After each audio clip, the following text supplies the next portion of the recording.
한 목소리로 고백하겠습니다. 꺾이지 않겠습니다. 물들지 않겠습니다. 꺾이지 않겠습니다. 물들지 않겠습니다. 한 번 더 고백합니다. 꺾이지 않겠습니다. 물들지 않겠습니다. 꺾이지 않겠습니다. 물들지 않겠습니다.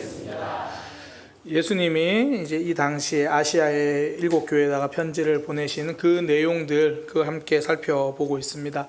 오늘은 세 번째 버가모 교회입니다. 이 버가모 교회 예수님이 하신 말씀을 통해서 승리하는 신앙은 어떤 것인가 그걸 알 수 있거든요. 우리가 신앙생활 하다 보면 참 이런저런 일들이 많잖아요. 뭐 좋은 일도 있지만 아픈 일도 있고 힘든 일도 있고, 그런데 그런 아픔과 힘듦 때문에 중간에 무너질 수는 없잖아요. 끝까지 완주할 수 있는 믿음, 끝까지 완주해야 승리입니다. 뭐 축구 경기를 보면 전반전에 뭐 3대0으로 이기고 있더라, 4대0으로 이겼다, 그런다고 해서 1승을 주지 않아요. 끝에 어떤 모습이냐 그거죠. 뭐 얼마 전에 파리올림픽에서도 제가 수영 경기를 중계할 때 잠시 봤는데 이게 레인 길이가 50m더라고요. 그런데 100m, 뭐 가장 이제 100m를 해도 50m에서 얼마 뭐 몇 등이었냐 어느 기록이었냐 그게 안 중요해요. 마지막 결승점에 들어갈 때 어떤 모양인가 그게 중요하죠. 승리는 거기에서 결정됩니다. 믿음 생활도 이런저런 일들이 많아요. 그때 중간에 무너지지 않고 끝까지 승리하는 믿음으로 살아가기를 소망합니다. 그러기 위해서 우리는 어떤 믿음의 자세를 가져야 하는가? 예수님이 버가모 교회에다 하신 말씀을 통해서 우리가 그 승리하는 믿음, 끝까지 감당하는 믿음 알 수 있다는 거죠. 두 가지를 나눌 건데요. 첫 번째는 꺾이지 않는 당당함입니다. 어려움과 고난이 와도 꺾이지 않는 당당함. 신앙생활 하다 보면 고난이 와요. 어려움이 찾아옵니다. 그때 꺾이지 않는 당당함이 승리의 비결이라는 거예요. 버가모 교회는요, 고난을 받고 박해받았던 교회입니다. 이 버가모라는 도시의 특징 자체가 그래요. 이 버가모는 이제 로마의 지배 아래에 있는 그 당시였는데요, 이 아시아 지역의 수도 개념이에요. 그러니까 로마가 원체 이 다스리는 나라가 많다 보니까 큰 구역별로 묶어서 이 수도 개념이 있었거든요. 버가모는 아시아 지역, 지금의 터키 지역입니다. 그 지역에서 수도의 역할을 했습니다. 그러니까 수도의 역할을 했다는 얘기는 황제에게 좀 더 충성하는 곳이라는 거죠. 황제에게 잘 보이기 위해서 노력 많이 하는 도시가 버가모예요. 그래서 버가모에는 황제 숭배가 굉장히 발달해 있습니다. 그리고 그뿐 아니라 그리스 신화의 최고의 신 그러면 누가 그냥 뭐 잘 그리스 신화 다 몰라도 제우스는 알잖아요. 그 제우스 신전이 있는 곳이 또 이 버가모 지역이기도 합니다. 그러니까 믿음 생활하기에 굉장히 어려운 곳이라는 거예요. 그래서 이 요한계시록 2장 13절에 예수님도 그렇게 말씀하십니다. 앞에 보면 내가 어디에 사는지 내가 아노니 거기는 사탄의 권자가 있는 데라. 거기 제우스 신전도 있고 황제 숭배하는 그것이 가득한 거기에 있다는 거 안다. 그러니까 사방에 둘러봐도 기독교에 호의적이지 않다라는 거예요. 여기저기 반대 어려움. 야, 너 꼭 그렇게 신앙생활을 해야 돼? 뭐 이런 분위기 속에 있다라는 겁니다. 그런데 이게 단순히 야, 너 그러지 말고 나랑 제우스 신전 가자, 이 정도의 어려움이 아니라 생명의 위협을 받았다는 거죠. 2장 13절의 뒷부분에 보면 이렇게 말합니다. 내 충성된 증인 안디바가 너희 가운데 곧 사단이 사는 그곳에서, 너희가 있는 그곳에서 죽임을 당할 때에, 예수님 믿다가 죽었다는 거예요. 그 신앙생활 하는데 찾아온 어려움이 그냥 뭐 옆에서 조금 그러지 마 이 정도 수준이 아니라 삶의 피 흘림이 있는 그런 위협이었다는 겁니다. 그런 곳에 있는 버가모 교회. 근데 예수님이 하시는 말씀은 그 2장 13절 뒷부분에 보면 예수님이 이렇게 말씀하십니다. 나를 믿는 믿음을 저버리지 않았다. 나를 믿는 믿음을 저버리지 않았다. 거기서 박해 속에서도 안디바가 죽고 여전히 박해 가운데 있지만 그들은 믿음을 저버리지 않고 고난 속에 꺾이지 않고 당당한 신앙생활을 했다라는 거예요. 믿음을 포기하지 않는 거. 버가모 교회 보세요. 안디바가 죽었는데 믿음을 저버리지 않았습니다. 예수님이 칭찬하신 이유가 무엇입니까? 꺾이지 않았으니까. 그 당당함이죠. 넘어지는 사람들이 넘어질 때 가장 많이 하는 말 중에 하나가 뭐냐면 상황 때문에, 조건 때문에, 어려움 때문에 못한다고 말합니다.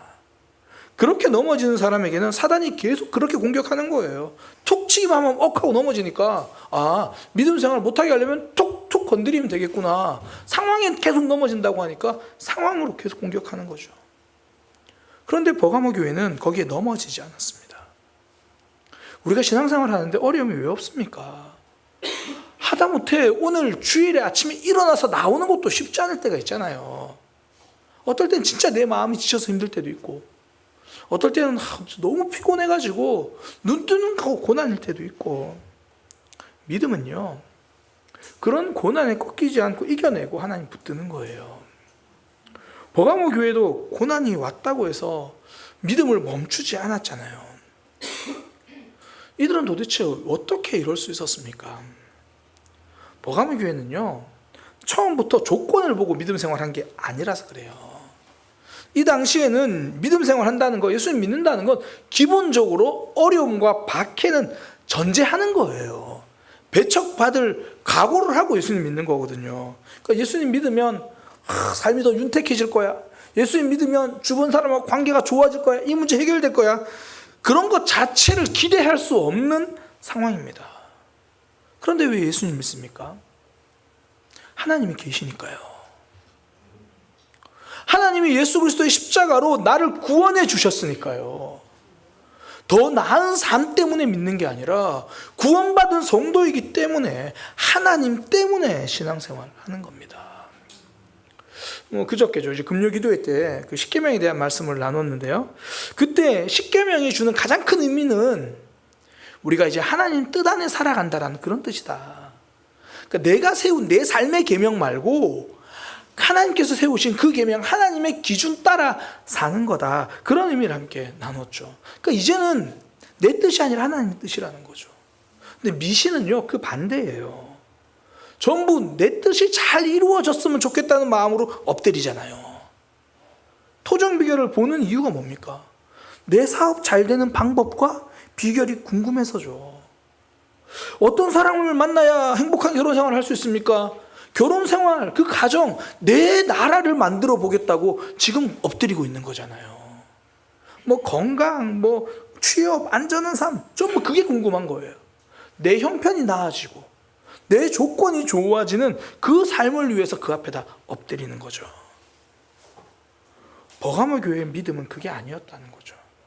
더 나은 조건 때문에 믿는 게 아니라 하나님이 나를 구원해 주셨기 때문에 믿는 것. 이게 믿음의 가장 1차 이유입니다. 예배도 그래요. 예배에 나와서 하나님이 저를 위로해 주시고 하나님이 주신 은혜를 경험하고 귀하죠. 그러나 그게 1차 이유가 될 수는 없다라는 겁니다. 우리가 왜 예배합니까? 하나님이 그걸 원하시기 때문입니다.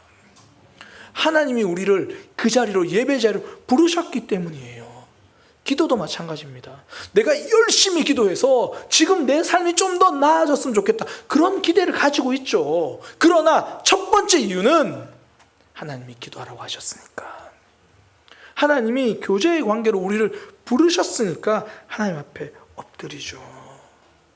더 조건이 나아지기 위해서 그 전에 하나님이 우리를 이 자리에 부르셨고, 하나님이 우리에게 이 삶을 원하시기에 하나님 앞에 엎드리는 거죠. 버가모 교회는요, 더 나은 환경과 조건 때문에 믿음 생활한 게 아닙니다. 그러니 뒤집어서 지금 믿음 생활 중에서 내 환경이 어려워지고 조건이 어려워진다고 해서 내 믿음을 포기하지 않는다라는 겁니다. 그들의 믿음이 박해 때문에, 어려움 때문에 꺾이지 않아요. 이런 관점으로 보면 안디바의 죽음이 다시 보여요.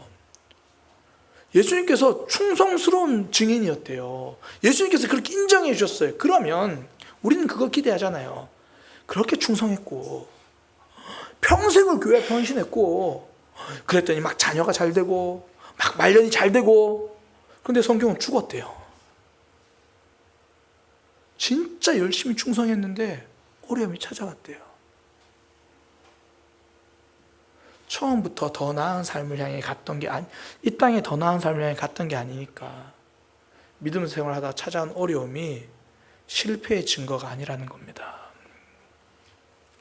아픔 속에서 끝까지 믿음을 지켜낸 그 삶이 실패의 증거가 아니라 승리의 증거인 거죠.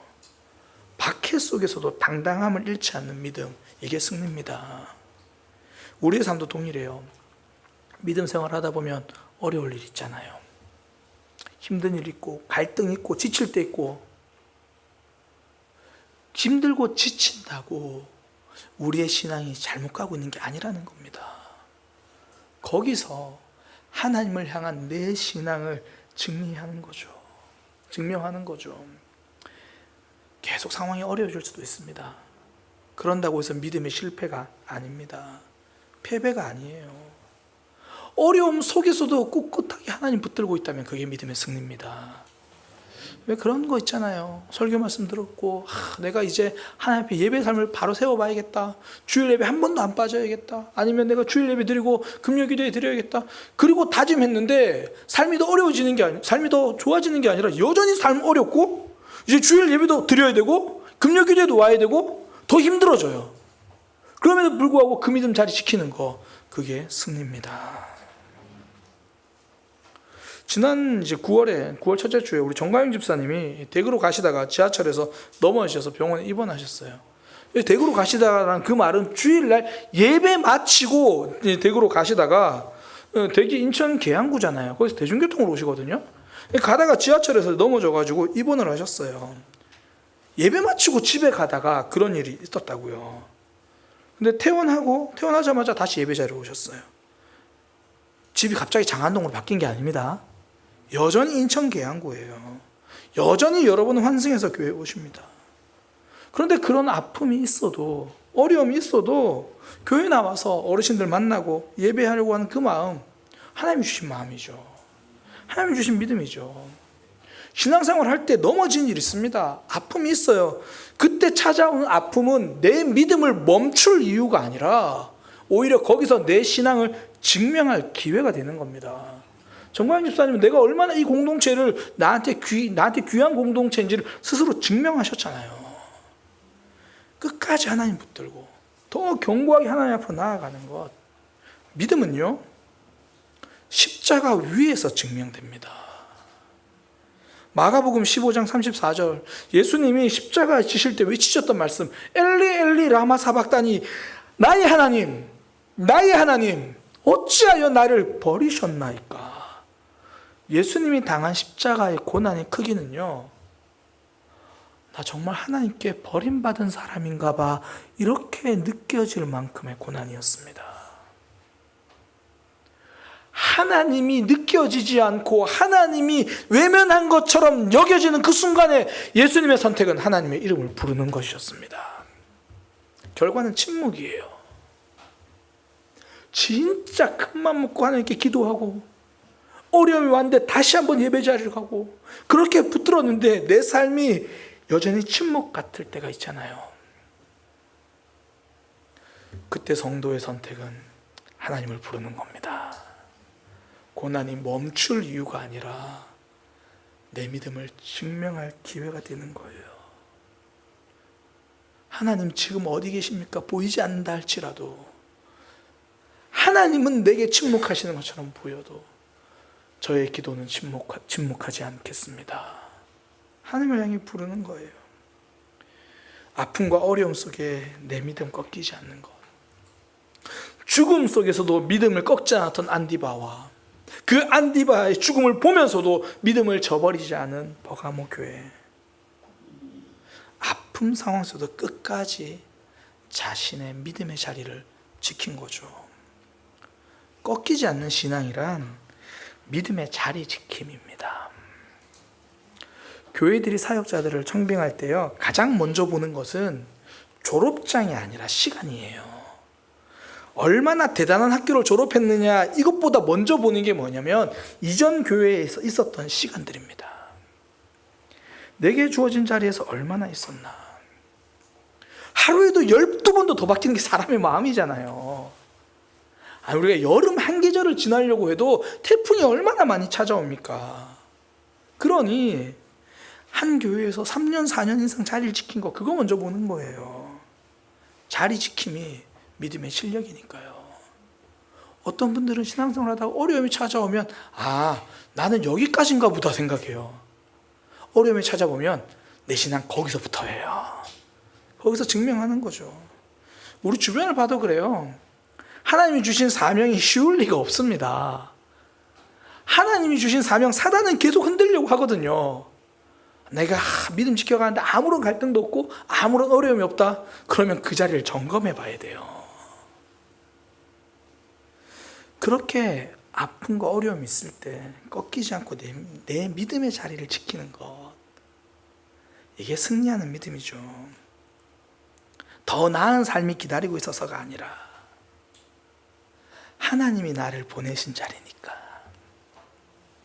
하나님이 내 손 꼭 잡고 이 자리만큼은 네가 지켜달라고 우리에게 말씀하신 자리니까, 여기서 10시간 기도하면 복 주시기 때문에가 아니라 여기서 10시간 기도하면 하나님이 기뻐하시니까, 그래서 믿음의 자리를 지키는 거예요. 저는 우리 사랑의 교회 이제 20주년도 했고 벌써 이제 우리 교회가 20살이 넘었잖아요. 하나님이 주신 그 믿음의 자리를 지키는 거예요. 그리고 내가 지킨 믿음은요, 내가 속한 공동체를 살립니다. 버가모 교회는 안디바의 죽음을 보고도 믿음을 지켰어요. 다르게 말하면 안디바가 믿음 지키기 위해서 그 죽음의 순교를 하는 순간을 보았기 때문에 우리의 믿음도 시시하게 신앙생활을 할 수 없다라는 다짐이 생기는 거죠. 교회의 지도자 안디바가 믿음 지키다 죽었는데 어찌 우리가 여기서 타협할 수 있겠느냐. 내가 꺾이지 않은 그 믿음이요, 내 공동체에게 새로운 길을 만들어줍니다. 우리 흔히 왜 가풍 그런 얘기 하잖아요. 집안에 이런 좋은 흐름들, 가풍들 이야기 하잖아요. 저는 교회에도 교풍이 있는 것 같아요. 어떤 교회는 정말 전도 열심히 하는 교회가 있고, 어떤 교회는 정말 기도하는 교풍이 있고, 우리 사랑의 교회는 다른 건 몰라도 정말 잘 먹어요. 확실합니다. 와우, 정말 잘 먹어요. 근데 하나님이 우리를 보실 때 어떤 믿음의 교풍을 말씀하시고 기대하시는가? 예수님이 버가모 교회에다가 말씀하신 교풍은 꺾이지 않는 거예요. 너희는 고난 중에도 꺾이지 않았다. 안디바의 모습을 보고도, 안디바의 죽음을 보고도 그 성도들 꺾이지 않았다. 함께 그 꺾이지 않는 믿음의 교풍을 세워가는 거죠. 일본 나가사키에 가면요, 26명의 순교자 기념관이 있습니다. 제가 예전에 금요기도 때도 말씀드렸는데, 임진왜란 때 임진왜란 일으킨 도요토미 히데요시 있잖아요. 그 사람이 이제 일본을 다스릴 때 순교했던 사람들인데, 26명 중에서는 당시 나이 12살, 13살의 아이도 있었습니다. 그 중에 이제 이바라키라는 그 12살 소년인, 12살이니까 막 잡아들이는 사람도 보니까 얘도 이제 예수님인 건 아는데 풀어주려고 한 거예요. 그래서 안 잡았어요. 그리고 이제 한 사람이 잡아가지고 이제 십자가 앞에, 자기 그 사람들 매달 십자가 앞에 이렇게 세워놓으니까, 그때 이바라키가 나와서 하는 말이 뭐냐면, 내가 달릴 십자가는 어디에 있습니까? 너무 어려서 안 잡았어요. 그리고 그렇게 말하니까도 이렇게 말한 겁니다. 오히려 그 사람들조차도, 야, 너는 그냥 안 믿는다, 이 한마디만 하면 살 수 있어. 야, 넌 그냥 가만히 있어. 그때 12살 이바라키가 이렇게 말합니다. 잠깐의 목숨과 영원한 생명을 바꿀 수는 없습니다. 잠깐의 목숨과 영원한 생명을 바꿀 수는 없습니다. 앞에 선 이들이 고난에도 꺾이지 않은 신앙을 보여주니까 뒤따라가는 이들이 꺾이지 않는 신앙으로 나아가는 거죠. 고난 없는 신앙은 없습니다. 갈등 없는 믿음은 없습니다. 손해도 찾아오고요, 아플 때도 있고요, 야, 내가 진짜 이렇게까지 해야 되나, 그런 마음으로 지칠 때도 있죠. 그때 믿음 꺾이지 않고 내 신앙의 자리를 지키는 이유, 하나님이 나를 그 자리로 부르셨으니까. 하나님이 나를 이곳에 세워주셨으니까. 더 인정받을 수 있어서가 아니라, 더 부유해지기 때문에가 아니라, 하나님이 나를 부르셨으니까 내 믿음의 자리를 지키는 거예요. 하나님이 맡겨주신 삶, 꺾이지 않고 믿음의 자리를 지키는 하나님의 백성 되시기를 소망합니다. 저는 그래서 우리 교회 교풍도요, 우리 성도님들 가정의 가풍도요, 우리 어머니, 우리 아버지는 힘들수록 더 예배하시더라. 정말 바쁘고 아플수록 기도의 자리만은 지키시더라. 그런 기억이 우리 자녀들에게 심어지고, 우리 청년들도 이제 각자의 가정들을 이룰 거잖아요. 그때 우리 가족의 목표는 언제까지 집을 사고 언제까지, 그게 아니라 어려움이 있어도 우리는 예배 자리는 포기하지 않는 거다. 그런 믿음의 교풍을, 가풍을 세워가는 우리 모든 지체들 되기를 소망합니다. 보가마 교회는요, 고난 중에서도 꺾이지 않는 삶을 보여주었고 예수님이 그걸 칭찬하신 거예요. 이것이 승리하는 믿음의 비결입니다. 두 번째 승리하는 믿음은요, 죄에 물들지 않는 믿음입니다. 버가마 교회가 밖에는 꺾이지 않았거든요. 그러나 내부에 스며들어오는 죄에는 단호하지 못했어요. 그래서 예수님이 책망하시는데, 계시록 2장 14절, 그러나 내게 두어 가지 책망할 것이 있나니, 여기서 말하는 두어 가지라는 게 원어에 보면 이게 몇 가지라는 의미가 아니라 너에게 조금 책망할 것이 있나니, 내가 발람의 교훈을, 너희 안에는 발람의 교훈을 지키는 자들이 있다, 이렇게 이야기를 해요. 이 발람이라는 사람이, 이게 지금 비유적으로 예수님 말씀하신 건데, 발람은 저기 민수기에, 저 구약도 초창기에 민수기에 나오는 사람이거든요. 그러니까 모압 사람이에요. 그러니까 모압의 주술사, 이 정도로 이해하시면 됩니다. 이스라엘 백성들이 광야를 지나면서 모압 땅을 지나갈 때 모압 왕이 이스라엘을 무너뜨리고 싶은 거예요. 모압 왕 이름은 발락인데, 이름 헷갈리면 안 돼요. 모압 왕 이름은 발락인데, 발락이 이스라엘을 무너뜨리고 싶은데 그동안 자꾸 이스라엘 승리해 왔단 말이죠. 그래서 생각을 한 게, 모압 주술사 발람을 찾아가서 이스라엘을 저주해 달라 그래요. 발람도 나중에 가려고 하는데 하나님이 막으십니다. 그래서 결국 저주하러 갔다가 축복만 하고 와요. 그러니까 좋은 모습이잖아요. 그래서 저주하러 갔다가 이스라엘 백성 축복만 해요. 그리고 아마 정황상 그 이후로 이스라엘 백성들과 함께 한 것 같아요. 그런데 이 발람이 나중에 어떻게 하냐면, 자기가 모압 사람이잖아요. 이스라엘 백성들과 모압 여인들을 연결시켜줘요. 단순히 거기서 끝나는 게 아니라, 그래서 이스라엘 백성들이 모압의 신 앞에 제사하게 만듭니다. 오히려 발락이 공격하려고 할 때는 그들이 잘 이길 수 있었는데, 그 위협에 이겼는데 발람이 그 속에 들어와서 모압 신앙과 섞어버리는 거예요. 내부에 교묘하게 들어온 죄는 넘어진 거죠. 예수님이 버가모 교회에다가 너희도 지금 그런 상황이야, 그렇게 말씀하십니다. 계시록 2장 15절에 이와 같이 너희에게도 니골라 당의 교훈을 지키는 자들이 있다. 그 구약의 이스라엘 백성은 발람의 유혹에 넘어갔다면, 지금 버가모 교회는 니골라 당, 한마디로 잘못된 가르침, 그게 다 지금 섞여서 들어와 있지 않냐, 그렇게 이야기를 하는 거예요. 원래 외부의 위협보다 정말 힘든 거는요, 내부에 섞여 들어오는 죄입니다. 점점 물들어가다가 나도 모르게 무너지는 거예요. 결국 하나님은 단호하지 못한 버가모 교회를 책망하시는 거죠. 역사적으로도 그래요. 외부에 저건 잘 막았는데 내부에서 무너지는 경우가 참 많아요. 가장 대표적으로 우리가 그런 얘기하면 로마 이야기를 많이 하잖아요. 그 로마의 스키피오 장군의 눈물이라는 이야기가 굉장히 유명하죠.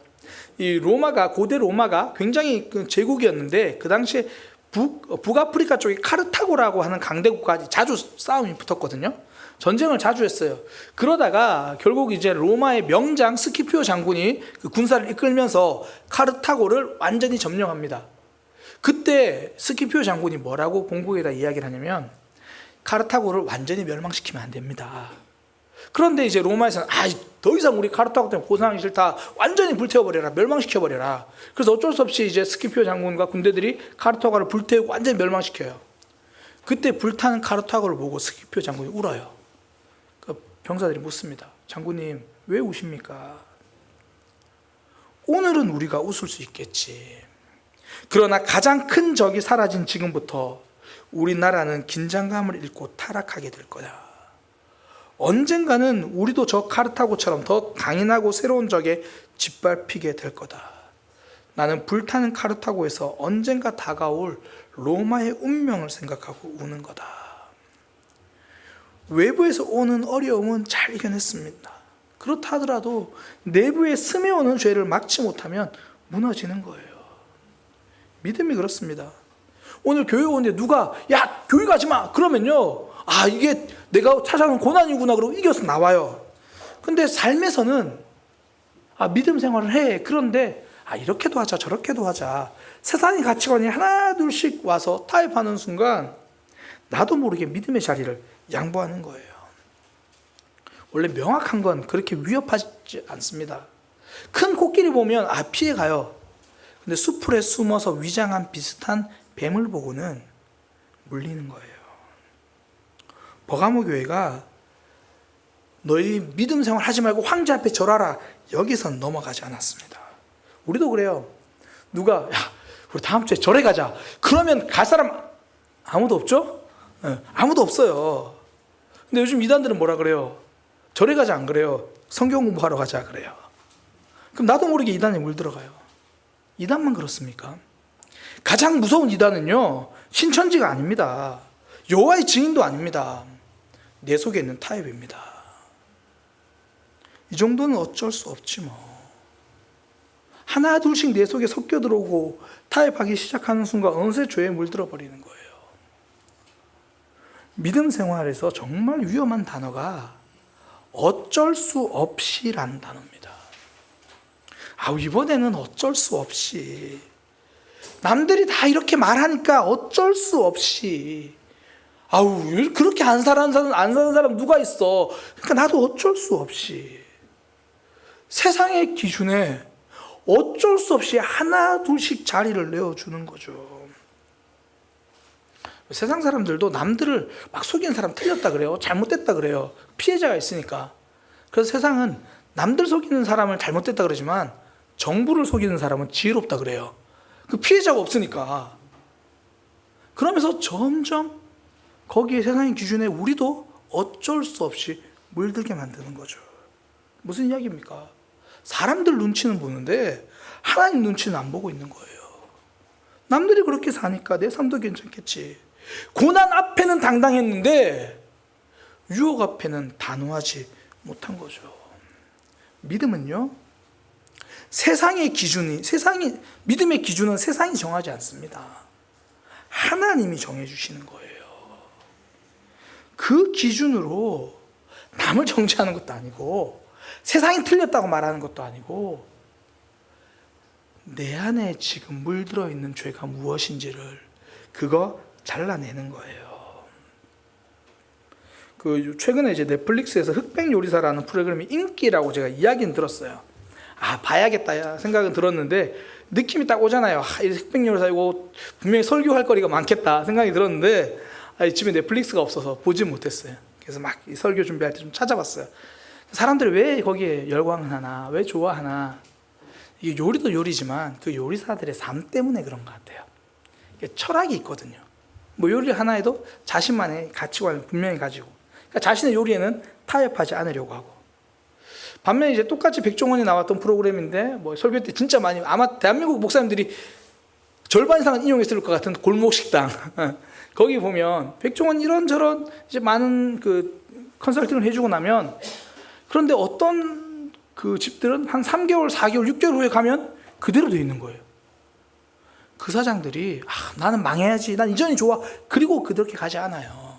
처음에는 백종원 시킨 대로 해봐야지, 그러다가 이거 왜 좀 타협하고, 이거 좀 타협하고, 이거 좀 타협하고, 그러고 어느새 이전 모습에 물들어 버리는 거죠.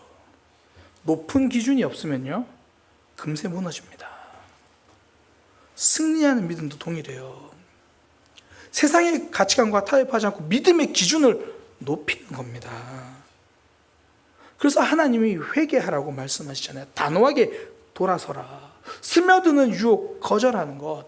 하나님이 아닌 것은 거절하는 것.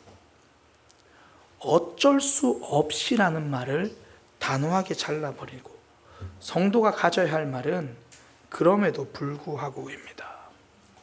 세상은 이렇게 말합니다. 그럼에도 불구하고 저는 이걸 선택하겠습니다. 남들은 이렇게 말합니다. 남들은 이거 괜찮다고 말합니다. 그럼에도 불구하고 저는 이렇게 살겠습니다. 내가 어떤 결정을 할 때 믿음의 기준을 높이는 거예요. 그래서 데살로니가 전서 5장 22절에 그렇게 말하잖아요. 악은 어떤 모양이라도 버려라. 비슷한 거 다 버리면 돼요. 악과 비슷하다 싶은 거 버리면 돼요. 그거 조금인데요. 설교 시간에 식사 전에 이런 지저분한 얘기를 해도 될지 모르겠는데, 국을 끓였어요. 국 이만큼 끓였어요. 똥이 요만큼 들어갔어요. 그거 드시겠어요? 요만큼인데. 우리 주부들은 아시잖아요. 이만큼 음식을 했어요. 좋아하는 거 이만큼 막 육개장 집에서 맛있게 먹으려고 이만큼 끓였어요. 그런데 그걸 냉장고에 못 넣어놔가지고 먹었는데 맛이 좀 상한 것 같아요. 아까워서 나는 먹어도 그 애들 줘요? 손해가 나도 버려야죠. 상했으면 내 거룩 상하지 않도록 버려야죠. 버릴 때 안전해집니다. 기준을 높여야 돼요. 애들 먹이는 것 기준 높여서 먹이잖아요. 우리 신앙에 아무거나 들어와서 물들지 않게 그렇게 단호함으로 살아가기를 소망합니다. 그래서 버가모 교회에 편지하신 예수님은 본인이 이렇게 말씀하시는 거예요. 계시록 2장 12절에 좌우에 날선 검을 가지시니가 이르시되, 좌우에 날선 검 말씀이잖아요. 말씀의 기준으로 단호하게 잘라내라는 거예요. 그 후의 삶 하나님이 책임지십니다. 우리의 삶 교묘하게 스며오는 것 때문에 나도 모르게 한 발 두 발 양보하다가 어느 순간에 세상 사람이 볼 때 저 사람 교회 다니는 사람인지 아닌지 구분도 안 되면, 단지 좀 친절한 사람, 단지 인사 잘하는 사람, 우리의 기준은 그게 아니잖아요. 남다른 거룩으로 하나님이 기뻐하시는 삶을 살아가기를 소망합니다. 신앙생활은요, 단순히 뛰기만 하는 마라톤이 아니에요. 어떤 목사님이 그런 얘기를 하시더라고요. 제가 이제 목회하면서, 목회하기 전에 이제 그 신학생 시절에 들었던 이야기는, 목회는 마라톤이야. 길게 봐야지. 목회하고 나니까 어떤 목사님이 그런 얘기 하시더라고요. 목회는 마라톤이 아니야. 100m 달리기를 끝까지 가는 거야. 잘 이해가 안 되시는군요. 100m 달리기를 끝까지 가는 거래요. 근데 목회해보니까 그게 느껴요. 근데 신앙생활은요, 뭐 100m 달리기도 아니고 마라톤도 아니에요. 장애물 달리기예요. 이런저런 장애물이 많아요. 어려움도 많고 유혹도 많고, 그때 거기 무너지지 않고 끝까지 믿음에 완주하는 비결 두 가지예요. 어려움이 와도 꺾이지 않고 내 믿음의 자리를 지키는 겁니다. 교묘한 유혹에 물들지 않도록 말씀으로 단호하게 잘라내는 거예요. 그 삶 하나님이 책임지십니다. 오늘 본문 계시록 2장 17절, 귀 있는 자는 성령이 교회들에게 하시는 말씀을 들을지어다. 이기는 그에게는 내가 감추었던 만나를 주고 하나님이 갚으시고 주시는 게 있다는 거고요. 또 흰 돌을 줄 터인데 그 돌 위에 새 이름을 기록한 것이 있다. 우리가 지킨 믿음의 삶, 그 이름을 하나님이 기록하신다는 거예요. 하나님이 알아주신다는 거예요. 세상이 주는 것이 아니라 하나님이 주시는 만나, 세상은 기억하지 않아도 하나님이 기억해 주시는 삶, 그런 믿음의 삶 되기를 소망합니다. 우린 하나님이 안에 있는 사람이잖아요. 사실 믿음의 승리도 동일해요. 오늘 말씀은 잘 들었는데 꺾이지 않는 것, 그거 내 힘으로 안 되잖아요. 죄에 물들지 않는 거 내 다짐으로 어렵잖아요. 하나님 안에 있을 때 가능합니다. 그래서 고난이 찾아올수록 하나님 속으로 파고드는 거예요. 유혹이 자꾸 찾아올수록 하나님 안으로 파고드는 거예요. 하나님 안에 있어야 하나님이 우리를 지켜주시니까. 그래서 하나님 우리에게 하시는 말씀, 나의 안에 거하라. 나의 안에 거하라. 어떤 상황 속에서도 하나님 안으로 파고들어 하나님 안에 거하는 믿음의 삶 되기를 소망합니다. 그때 꺾이지 않을 수 있습니다. 그때 물들지 않을 수 있습니다.